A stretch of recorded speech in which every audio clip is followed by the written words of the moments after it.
Albert Einstein, before becoming a universal symbol of genius associated with light, time, and the stars, was a silent baby, an observant child, a teenager driven by an inner anger, a young man searching for freedom, profoundly human, fragile and sensitive, filled with doubts yet captivated by the natural world. His story is not only that of a scientist but the journey of a man seeking the hidden simplicity behind chaos. He was born on March 14, 1879 in Ulm, Germany, into an educated and assimilated Jewish family. His father Hermann, gentle and dreamy, believed in industrial progress and invested in emerging electrical technology, while his mother Pauline, stricter and an accomplished pianist, hoped for him to pursue a respectable career. His slightly elongated head worried his parents, but no one could imagine the extraordinary future awaiting him. As a child, he did not speak before the age of 3.5, observing the world in long silences, then suddenly uttering a complete sentence that surprised his entire family. At 5, a compass given by his father became for him a revelation, the idea that an invisible force governed the world. He was a solitary child, sensitive to noise, often seen dismantling objects to understand how they worked. The violin became a refuge, especially when Mozart entered his life. At school he suffered under rigid discipline, hated rote learning, and clashed with authoritarian teachers. At 12 he discovered a geometry book, revealing a logical beauty that captivated him.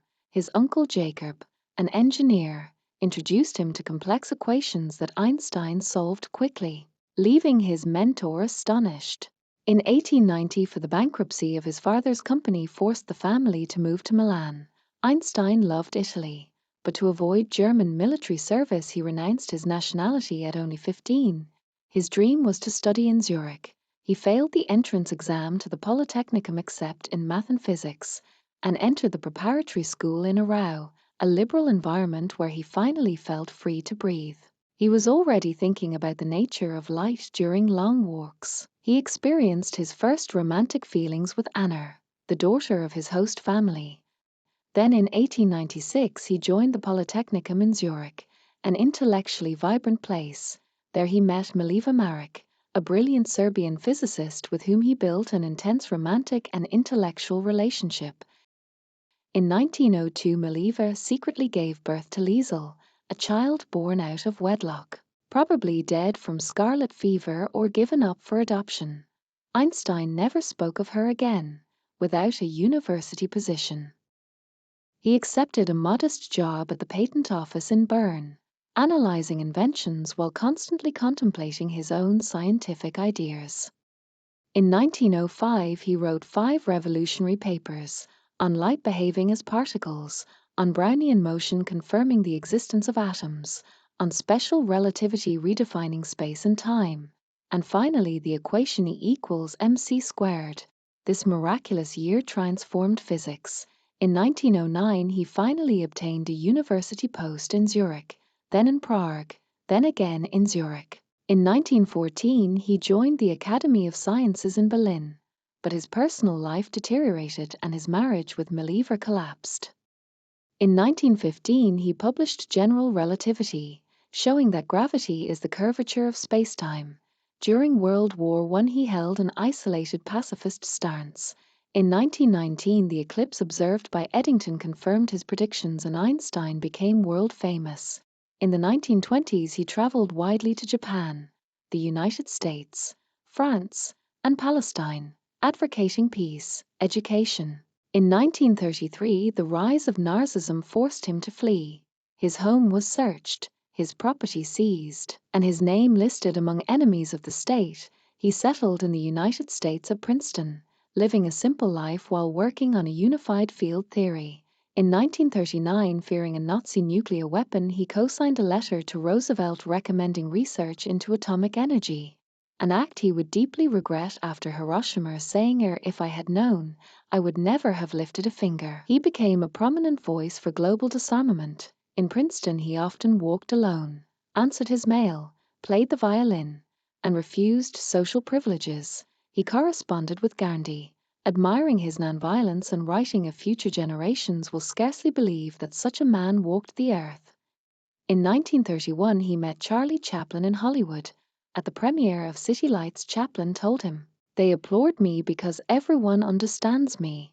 They applaud you because no one understands you." Einstein spent his final years working tirelessly on the unification of forces, an unfinished dream that consumed him until his last breath. And although age had slowed his steps, it never dimmed the intensity of his curiosity. He continued to search for a single mathematical framework that could reconcile gravity with electromagnetism, refusing to abandon the hope that nature was ultimately simple. In Princeton, he lived modestly in a small house on Mercer Street, a place filled with books, letters, and the familiar presence of his violin. He often walked to the Institute for Advanced Study wearing the same worn sweaters and uncombed hair that had become his trademark, his mind absorbed in equations even as he crossed the quiet suburban streets. In these later years, he maintained a complex relationship with his family. He remained emotionally distant yet deeply attached to his sons Hans Albert and Eduard, writing them affectionate but sometimes stern letters, urging them to pursue their own scientific or artistic callings. Hans Albert, an accomplished hydraulic engineer, visited him when possible, and although their conversations were sometimes tense, shaped by the wounds of Einstein's separation from Oliver, they held a mutual respect that strengthened with time. The situation with Eduard was more painful, for Eduard struggled with mental illness and spent much of his adult life in a psychiatric hospital in Switzerland. Einstein carried a quiet guilt for not being able to help him more, sending money and letters, and keeping a photograph of him on his desk until the end. Regarding love and companionship, Einstein shared his later life with Elsa, his second wife and cousin, who had accompanied him into exile in America. She protected him devotedly, managed social pressures, shielded him from crowds, and maintained a sense of domestic stability. Her death in 1936 affected him profoundly, and afterward he lived without another partner, cared for by his loyal secretary Helen Dukas and his housekeeper, with whom he formed a small, intimate circle that respected his need for solitude. During these quiet American years, he also became an unexpected social and moral figure. He corresponded with leaders, thinkers, and ordinary citizens. Despite his fame, he preferred simplicity, refusing luxury, answering mail late into the night, repairing his own violins, and chatting with children who approached him in the street. He found comfort in music, playing Mozart and Bach almost daily, convinced that music revealed truths mathematics could not express. Physically, he grew weaker, suffering from abdominal aortic aneurysm. Yet he continued to refuse surgery, insisting that life should end naturally. He spent his final weeks reviewing calculations for the unified field theory, covering sheets of paper with symbols that only he could fully understand. On April 17, 1955, the aneurysm ruptured, and he was taken to Princeton Hospital, where he quietly declined further medical intervention, saying, "It is tasteless to prolong life artificially."